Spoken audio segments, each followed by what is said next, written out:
Asbestos, once hailed for its strength and fire resistance, became a silent threat in Brazil, weaving its way into buildings and homes.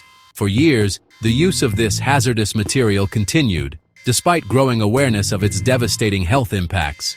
This essay delves into the fight against asbestos in Brazil, tracing the legal battles and regulations that have shaped its use and, ultimately, its prohibition.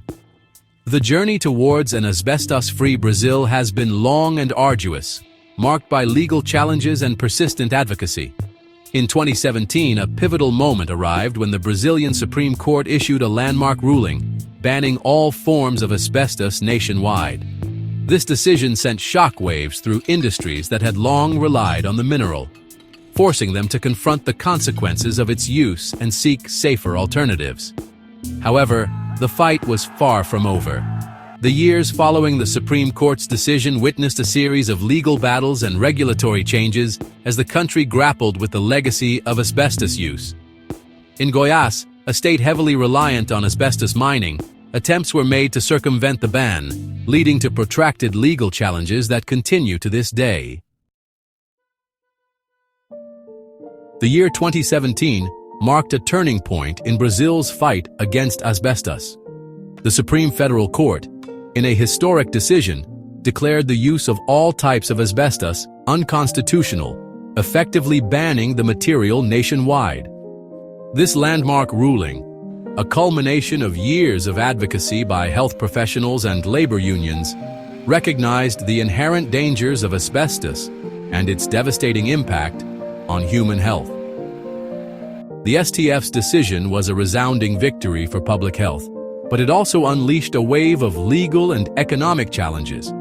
Companies involved in asbestos mining and manufacturing faced an uncertain future, while the government grappled with the task of implementing and enforcing the ban. The ruling also highlighted the need for comprehensive worker protection measures, particularly for those who had been exposed to asbestos in the past.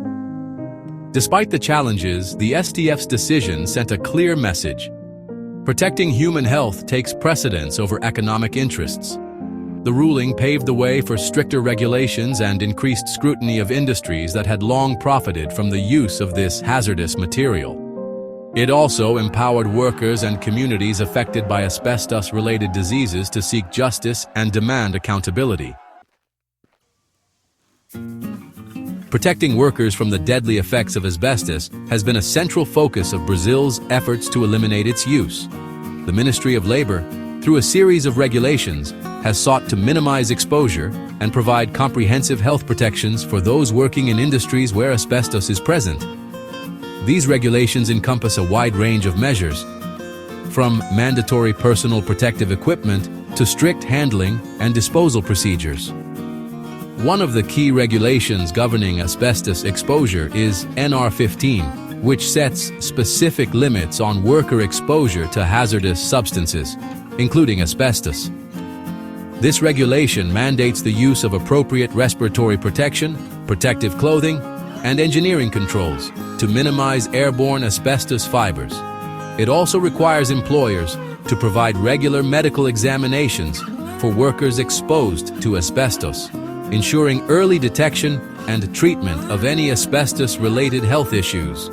Beyond NR 15, other regulations, such as those governing waste management and the handling of hazardous materials, play a crucial role in protecting workers and the environment from asbestos contamination. These regulations require companies to safely dispose of asbestos-containing materials, preventing further exposure and contamination. The government has also implemented programs to monitor and remediate sites contaminated with asbestos, ensuring the safety of workers and communities. Despite the nationwide ban on asbestos, legal battles continue to rage in Brazil, particularly in the state of Goiás, a hub for asbestos mining. Mining companies, seeking to protect their economic interests, have challenged the ban in court, arguing that controlled use of chrysotile asbestos, a specific type of asbestos, poses minimal risk. These legal challenges have kept the fate of asbestos mining in Goiás in limbo, with conflicting court rulings creating uncertainty and delaying a definitive resolution. The ongoing legal battles highlight the complex interplay of economic interests, public health concerns, and the rule of law in Brazil. While the Supreme Court's 2017 ruling provided a strong legal basis for the nationwide ban, enforcing it has proven to be a challenge, particularly in regions with a strong economic dependence on asbestos mining. The government faces the difficult task of balancing the need for economic development with its responsibility to protect the health and safety of its citizens. The fight against asbestos in Brazil is far from over. While significant progress has been made in banning its use and protecting workers, challenges remain in enforcing the ban and ensuring that all Brazilians are protected from this hazardous material. The ongoing legal battles serve as a stark reminder of the power dynamics at play and the need for continued vigilance in safeguarding public health from the dangers of asbestos.